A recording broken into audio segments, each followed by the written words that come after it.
Ever since I was a little kid, I was always obsessed with secret passageways and cool doors that I would see all over the place in movies. So when my wife came to me and said, I want a door for my room, I knew exactly what I had to do. So today, we're gonna be turning this empty opening into this. Wait, hold on. You might not be able to hear me back there. To this, a concealed hidden bookshelf door. And the best part is, I'm not spending $1,500 to do it. Let's go.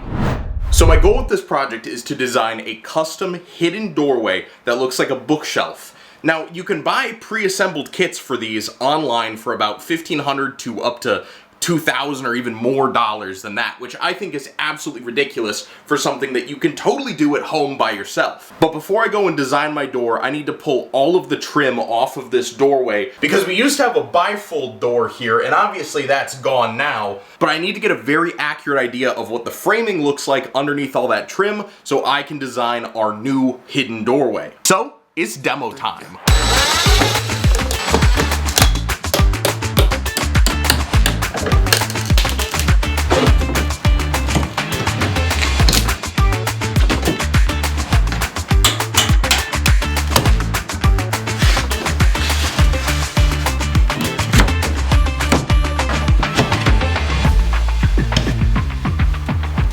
Well, this is looking way better, and now that it's bare, we can measure out the framing. I'm assuming that this is a 30-inch door, which should have a pretty normal height and width, but I'm gonna measure to make sure. So our width is 31.5, which lines up with a 30-inch door, and our height is 83.25. So now that we have our rough opening dimensions, I can hop over to the computer and start engineering a custom door.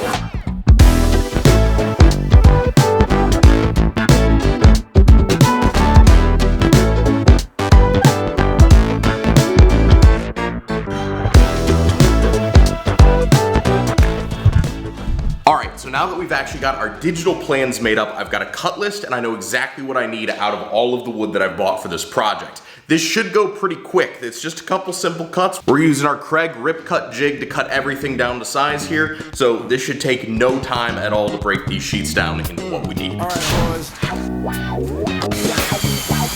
Boards piling up. Time to sign. Let's get weird.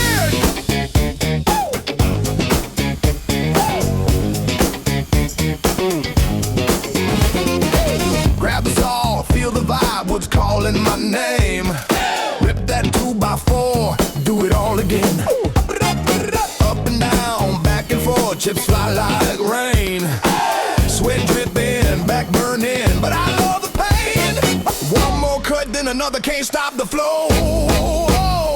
Sawdust blizzard looking like snow. Yo! Time to saw, time to saw, time to saw, time to saw, time to saw, time to saw. Saw that board, saw that board. Time to saw, time to saw, time to saw. Saw that board, time to saw, time to saw. Keep it going, never bored. Saw, saw, saw, saw, saw, saw, saw, saw, saw, saw, saw, saw, saw. Time to saw, time to saw.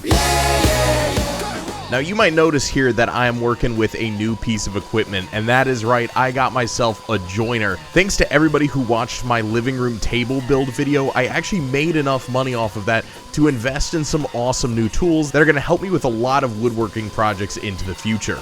Ladies singing, wood is screaming, what a funky sound. I'm the king of repetition, never coming down. 1 board, 2 board, 3 board, 4, hell, give me more. This song's my baby, hear it roar. Yo! Time to saw, time to saw, time to saw, time to saw, time to saw, time to saw. Saw that board, saw that board. Time to saw, time to saw, time to saw. Saw that board, time to saw, time to saw. Keep it going, never bored, never bored. Saw, saw, saw, saw, saw, saw, saw, saw, saw, saw, saw, saw. Now my first go at using my planer did not go as expected because one end of this board was significantly thicker than the other end, and it caused it to bind up and jam my planer on basically my first go around on it. Isn't working with big box store wood such a pleasure? Anyway, let's get on to making some pocket holes.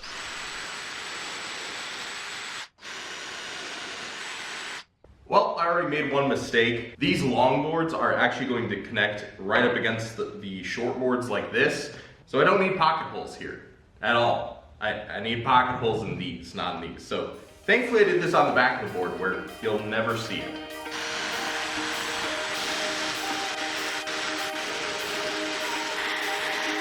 So with all my pieces cut and pocket holed, it was time to dry fit everything. Completely unassembled first, just so I could know that everything would fit properly. So I took all the pieces back into my house just to dry fit this door jamb and see how everything would lay. But first, I needed to remove the carpet that went between the two rooms because I'm actually adding a piece of door jamb that will run across the bottom of this. And that piece is what's going to eventually house the bottom hinge of this door that makes the entire hidden door mechanism work. So it's crucial that we get this not only completely flat, but also clear so it fits perfectly between the two rooms.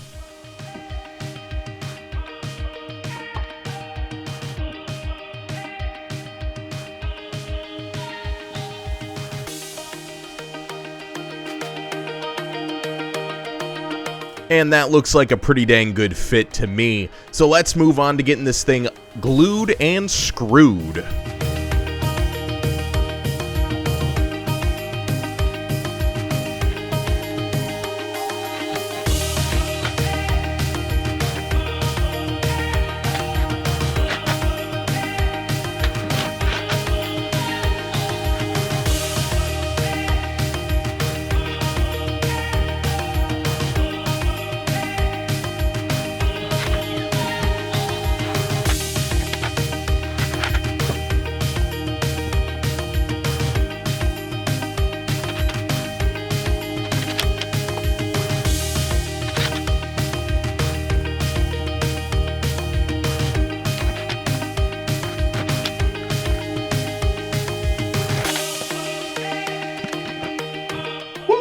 So with the door jamb all glued and screwed together, it's time to start working on the bookshelf itself.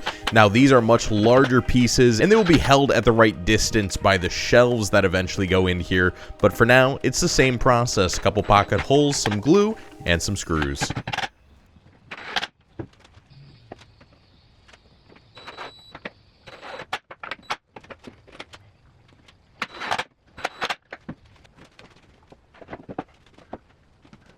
And there we are, the first time that we get to see what this bookshelf is going to look like, pretty much assembled. Well, it's officially the point in the project where I feel like everything is going just a little bit too well. Literally everything is fitting together perfectly, everything seems strong, all of the shelves have slid in perfectly, and I now have a pretty good dry fit up of what this is actually going to look like. Now I'm stuck waiting for this to dry overnight, so my next step is going to be making the actual shelves and kind of stylizing them the way that I want. And then once our glue is dry, we can stain everything, top coat everything, and then see if our hardware all fits the way it needs to, and then finally we get to install it. So we're making good progress, but it's time to get to the shelves. So it's time to make our fake live edge shelving. Now, we've got these 2x10 boards that I've milled down into the exact sizes that I need, but they don't really look like live edge slabs at all. I mean, not at all, this just looks like normal lumber. So in order to do that, we're gonna roughen up one edge with a grinder and with a Sawzall. Now, you don't really get to use this in precision woodworking, so I'm very excited about this part of it. Then once I have everything shaped, I'll sand it up a little bit just so you're not getting splinters if you touch it. And then we're gonna do two different layers of stain. One stain is gonna cover the entire board, and then we're gonna do an even darker stain right on the front where that live edge is supposed to be. And it will create kind of a stain gradient that mimics going from that darker outside to the lighter interior that live edge slabs have. Will this work? I have absolutely no idea, but I'm very hopeful because in my mind, this all makes sense. Something about it feels just right. I really love doors, yeah, I really love doors. Swing them, slide them, build them more. I really love doors, yeah, I really love doors. Yeah, I really love doors, yeah, I really love doors. Open, close, give them a roll, man. I really love doors.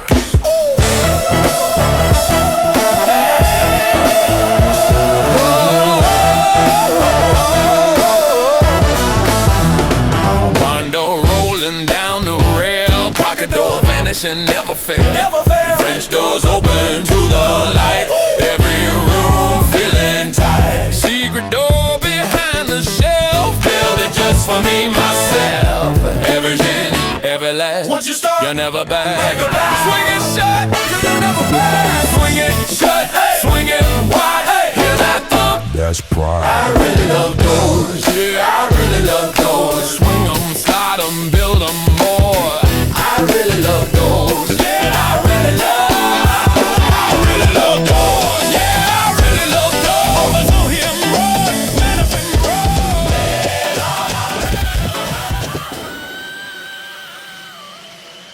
Now, as per usual, when I'm working with wood from the big box store, aka pine, I'm going to be using a wood conditioner before I stain any of this. This helps make sure that that stain gets in nice and smooth on everything. There's no blotches, there's no patches, it just looks absolutely beautiful. And because I need this stain to absorb as perfectly as possible, because we're going for this gradiented, natural live edge look, it is more important than ever to do it on this project specifically. And once they're conditioned, I use a 50-50 mixture of red mahogany and dark walnut, the ever infamous dark walnut, yes. And by mixing those two together, I end up with this beautiful reddish brown color that just screams rustic wood. If you are looking for something in the mountains in a log cabin, I guarantee you this is going to be the stain to go for. Now here's the secret to getting that gorgeous dark live edge look. In the final coat of stain, I actually put a little bit of black paint into my stain. Now not only is this going to make it darker, but the paint is also going to hide some of that wood grain on the front edge of the board to make it look more like it's that live edge look and not just some crappy piece of pine that you bought from Lowe's, even though that's exactly what this is. And by putting that layer on as the final coat, it brings a totally new character to these boards that previously I would have never thought you could get from such cheap lumber. But hey, a little bit of creativity is sometimes all it takes to make some really, really cool stuff at home.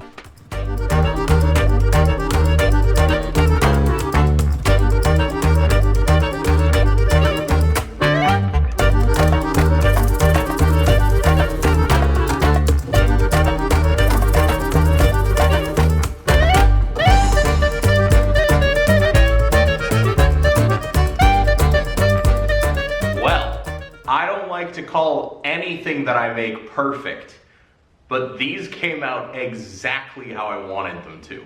Now the stain is still drying and it might lighten up a little bit, so we'll need to double check these in the morning, but as of right now, this is the exact effect that I wanted. Now fun fact, I actually found out that you could do this by accidentally leaving stain on certain parts of wood longer than others on other projects, and I figured if you just keep adding stain and keep darkening the stain as you go, you'd end up with this really cool dark edge that honestly really well mimics the look of a live edge slab without having to pay the money of a live edge slab. And for something like shelves like this, yeah, you could spend $200 on a slab and mill it down and do everything that I had to do for these boards, or you could just go to Lowe's and buy yourself a 2x10. Make it look like this. This is pretty cool. I'm really happy with this one, actually. Well, it's the next day and these look absolutely phenomenal. This is the exact look that I was going for here. This nice dark edge right on the front. You can really barely even see the wood grain that's in there. And then the tops of these shelves just have this nice reddish brown color to them. This thing is gonna look so freaking good when it's done. Well, now that we got a fun little bit of staining done, it's time to go back to some of the boring stuff. That's right, it's edge banding time.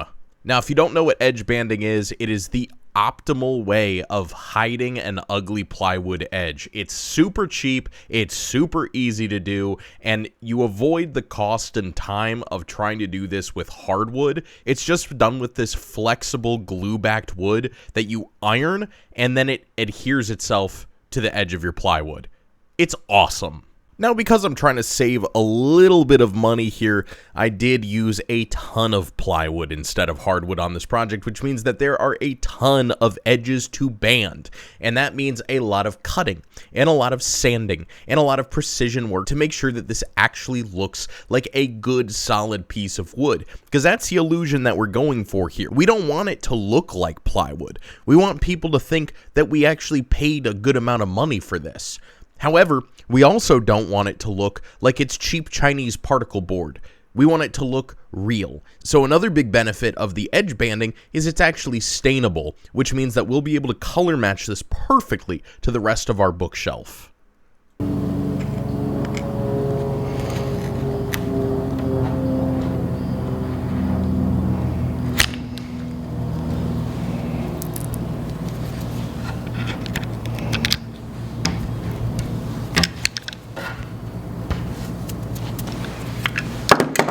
This is completely unrelated to the project, but I've been trying to befriend this local group of squirrels that hang out on my property. They're pretty cute and they're pretty fun to have around, but I'm trying to give them stuff to make them like me. So if anybody has experience with taming or kind of domesticating squirrels in one way or another, give me a little comment down below. I want these guys to hang out with me while I'm working in the shop. Alright, back to the project, the cool stuff, what you're here for. It's time to measure out and mark where the hinges for this beast are gonna go. Now, in my original digital design plan, I actually mocked this up using a very specific hinge that I bought for this project. And if you're interested in making one of these yourself, I've got a link down in the description of the video that'll send you over to an Amazon page where you can pick this up for pretty cheap.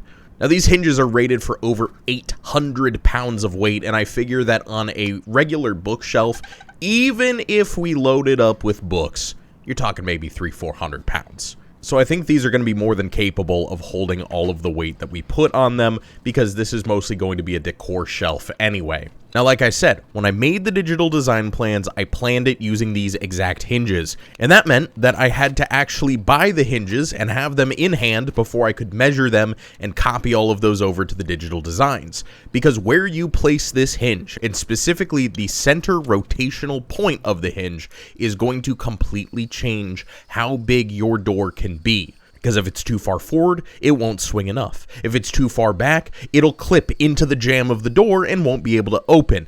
There's a lot of precision with this, which means that marking it up in real life has to be equally precise. Now, as previously mentioned, my excitement of using a Sawzall in precision woodworking, I'm not actually a huge fan of doing things with precise work. It's way more stressful than it usually needs to be, it feels like the stakes are very high, and one wrong move is going to make this an absolute catastrophe that you have to start all over with.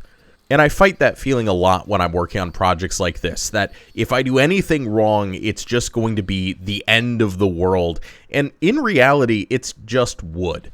It's just drywall. It's just nails. At the end of the day, all of these projects can just be redone.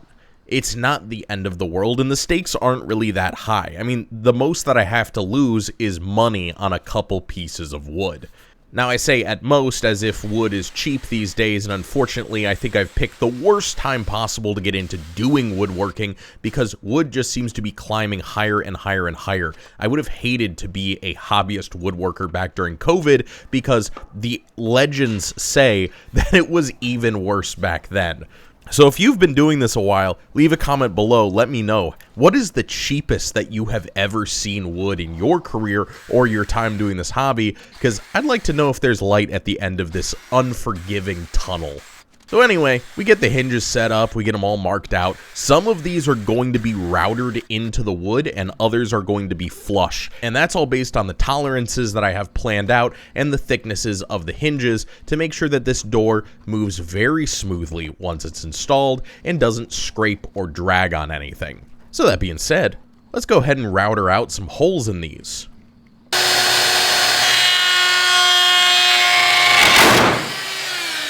Uh-oh, that didn't sound good. Don't pay any attention to that, just the sound of my router absolutely decimating a perfect hole in my wood. That's no problem though, all the chips in the plywood veneer will simply be called rustic flair, which is exactly what we're going for with this. It's a little distressed. It's a little worn. It's not a problem if you just relabel it, okay? Regardless, be safe with routers. These things are scary, and that could have been a lot worse than it was.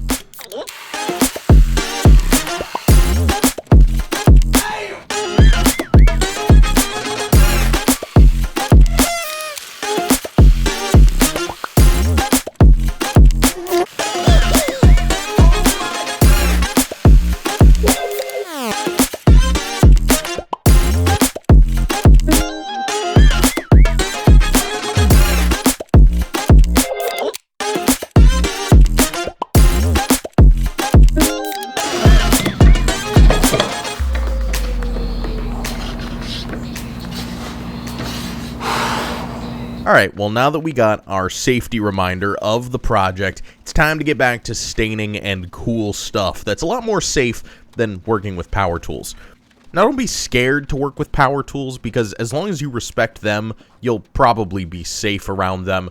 It's when you get complacent with stuff like that that you can very easily lose fingers, hands, and other appendages. But anyway, it's time to start putting this beautiful rustic stain on the rest of our jam and the bookshelf itself. And this is where the project really starts to come together. It is looking so freaking good, which is exactly what I wanted. I want this beautiful, dark, reddish, warm feeling bookshelf, like something that you would see in a Montana rancher's private office. That's the whole goal of what we're going for here. Think Yellowstone, but less cows and more furniture.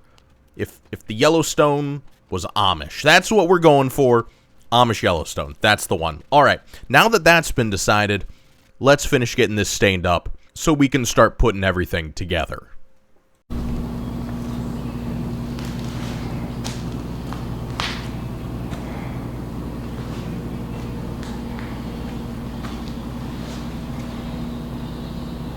Well, it's officially my favorite day of the process. Finishing day. Now those of you with keen eyes may notice that the main bookshelf still does not have a back on it. And that's because I think it's going to be easier to spray this with the top coat that I'm using without a back on it. You won't get any pooling in the corners, you will just get good, clean, flat spray. So I'm actually going to assemble a pre-finished back on this after the fact, after everything is finished. Now, similar to other novice woodworkers, I came into this hobby with the belief that polyurethane or polyacrylic is basically the godsend of all top coat finishes.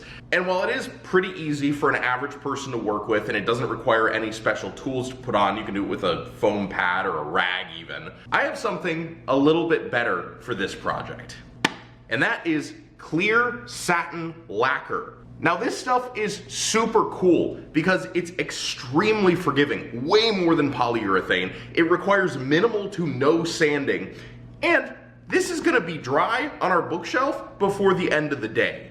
Now, if you really want to learn more about lacquer and finishing with lacquer, I highly recommend scrolling through YouTube and seeing what you can find, because there's some incredible videos out there that teach people about how to use this stuff in a way that I never thought I would ever touch sprayable lacquer, and here I am about to coat this whole project in it.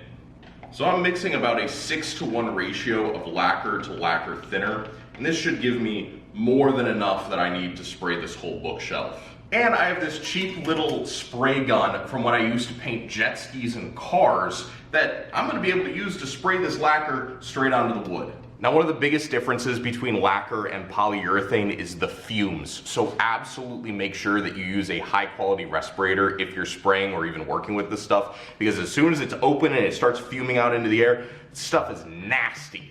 So I'm gonna mask up and let's get our first coat down on all this wood.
first coat of lacquer on. The gun wasn't spraying quite as well as I wanted it to be, so I took it all apart and I cleaned it, and our second coat should be a little bit better, but we at least have a seal coat down on the whole thing at this point, and our second coat is gonna really lay down a little bit thicker, and we'll get a much better finish from that. So we're gonna let that first coat dry, and then we're gonna go back and spray the second one.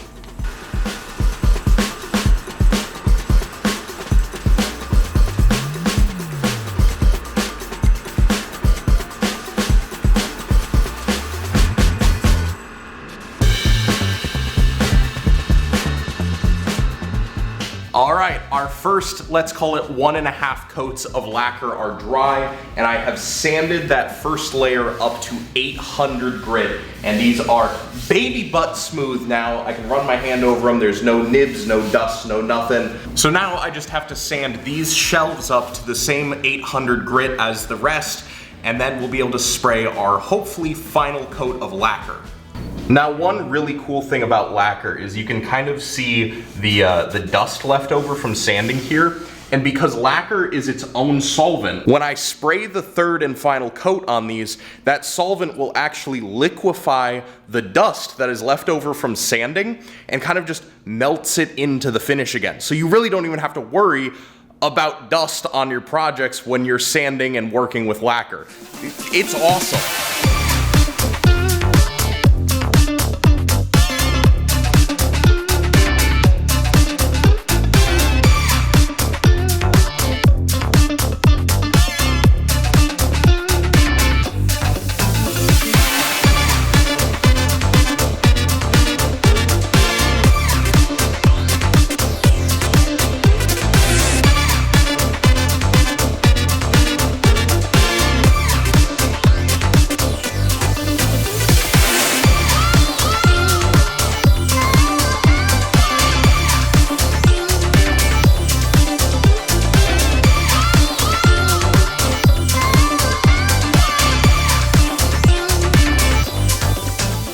Alright, so we got everything finished up with that beautiful satin lacquer, and now it's time to put our shelves into the actual bookshelf. Now this part requires some pretty serious math and a spacer block to make sure that we get everything accurate as we go up, because nothing will set my perfectionism off like having bookshelves that are not equally spaced. So I'm making sure that every single one of these has the perfect gap between them, and also that all of the screws that go in them are going in at the same place on every single one.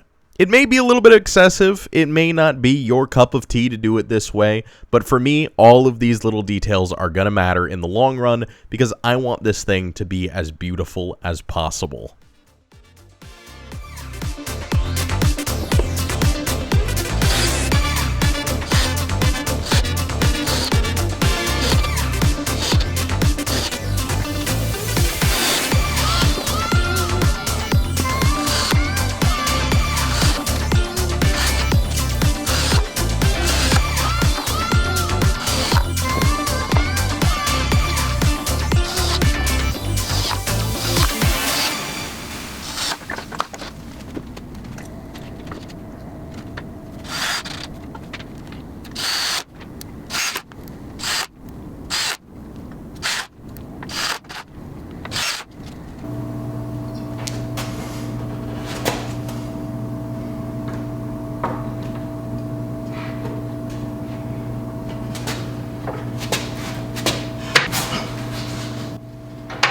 Okay, I got the door and the hinges and the jamb all connected together, and this is going to be the first test to see if this thing will actually swing smoothly and also close properly.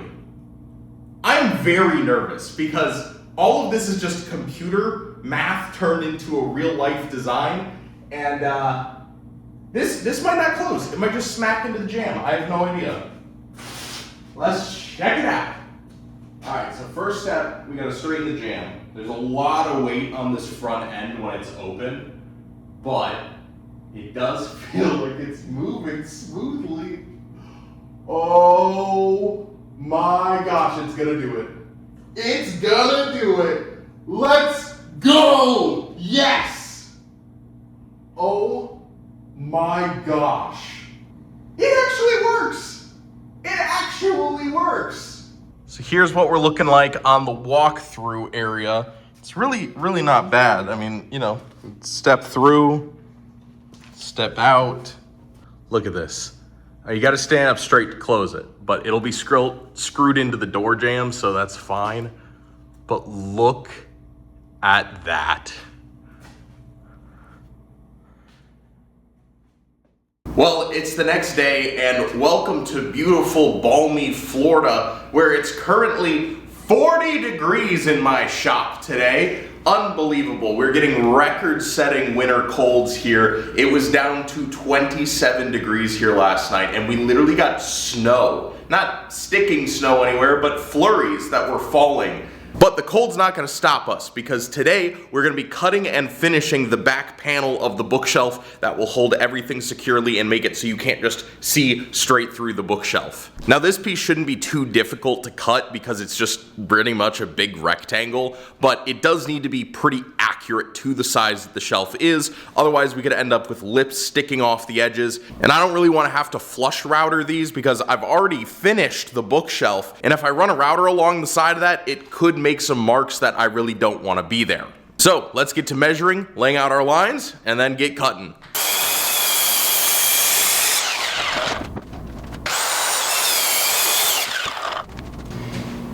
All right, let's see if the back panel fits.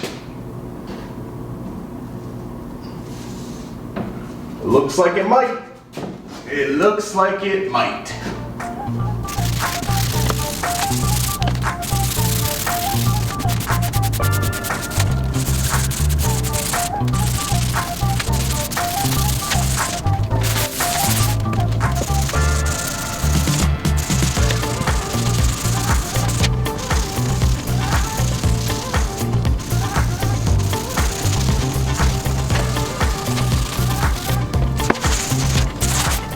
Now, something that I had completely forgotten until I was literally at this point in the build was that I'm going to need a bunch of trim pieces to go around this door to help give it the illusion that it is just a built-in bookshelf. And again, I'm trying to save a little bit of money here, and trim board is really expensive, especially if you want to be able to stain it, so we're going to be making it out of plywood again with some edge banding to hide those edges.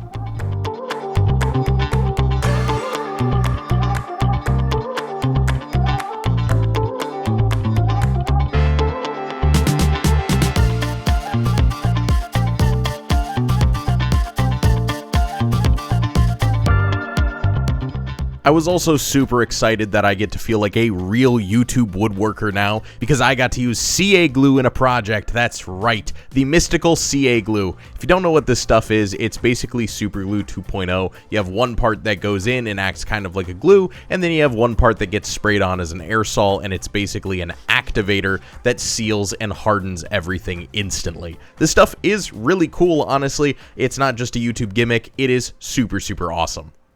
Now, I'm not going to show you guys the fully assembled bookshelf just yet. I'm going to leave you hanging for a second while we get the final installation done. This is done very similarly to any other normal door that you would do in a house. You shim up the door jamb, make sure that everything is plumb and level, and then you screw it in. And I'm using trim screws for this, not nails, because if I ever for some reason want to take this out, i.e. I move and I want to bring this door with me because I put so many hours into it, I would like to be able to remove it without destroying the whole thing. So I'm putting this in with screws so they can be removed easily in the future. Now, something that I didn't realize about the assembly process of this door is that when it wasn't screwed in to the framing of the house, that door jamb had a ton of flexibility to it still. And that aided in actually getting the door to fit into the hinges properly. See, these hinges have very little tolerances, almost down to like the nanometer size of tolerance between the pieces of metal that are rotating, which is awesome for stability and weight capacity, but it does mean that getting it in is extremely difficult under normal circumstances. So if there's one thing I could have advised myself to have done a little bit differently, is adding just a little bit more height tolerance on the door to make up for the fact that the hinges have such low tolerances in them to begin with. Because I fought with getting this door in for so long. It was probably 30 minutes of me doing this, just trying to get that door to fit into the hinge on the bottom and the top. And I had a couple moments here where I genuinely thought it wasn't going to work, and I was going to have to pull the whole door jamb back out and put the whole thing in as one piece.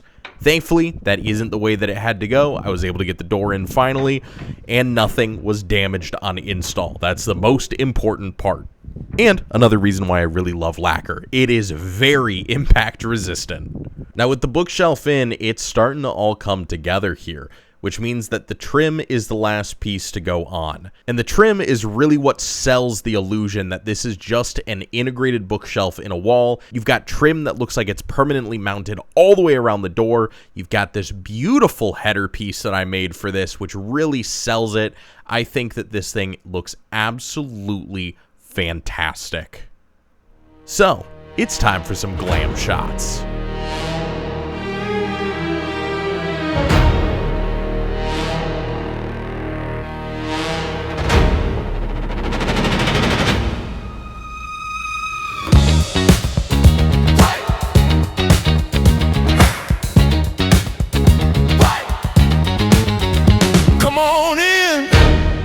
Come with me. This room isn't what it seems to be.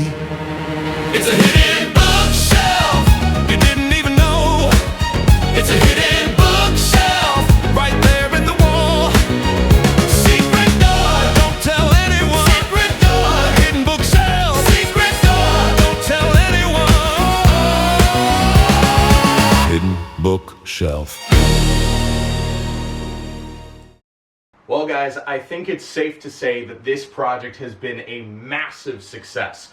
This is probably one of the most complicated projects that I have ever done, but it turned out absolutely amazing. I am so happy with how this thing functions, and it looks frickin' awesome. It is the exact style that I wanted this to be. Now, I've always promised that I will always show you guys my failures, and I have a couple on this project, just like all the others. Go easy on me, guys. I am not a professional. I've never claimed to be a professional. I'm just a guy who likes making stuff.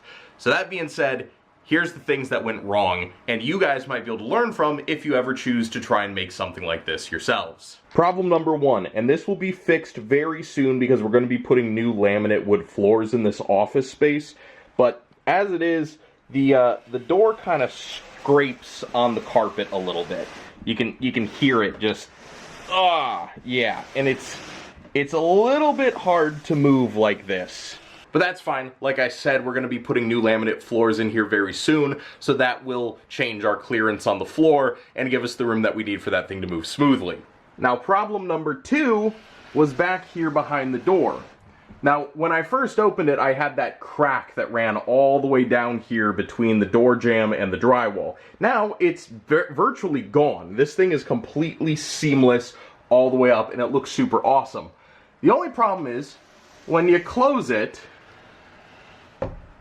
that trim underneath sticks out about a 1/4 inch more than the door itself, and that was not intentional. Now, it's not a huge deal, it's not the end of the world. When you look at it straight on, you literally can't even tell. Even looking at it from the side like this, it's really hard to tell that there's anything extra going on there because it's all the same wood, it's all the same stain color, but that was a mistake. I forgot to check how wide this was with the door closed, and I just kind of went with a piece that looked like it was going to be good here, and suffer the consequences, unfortunately. Now, obviously, if you've watched this far into the video, you obviously like what we got going on here, so why don't you go ahead and click that subscribe button, join the family, and you'll never miss an upload when we put something new up like this.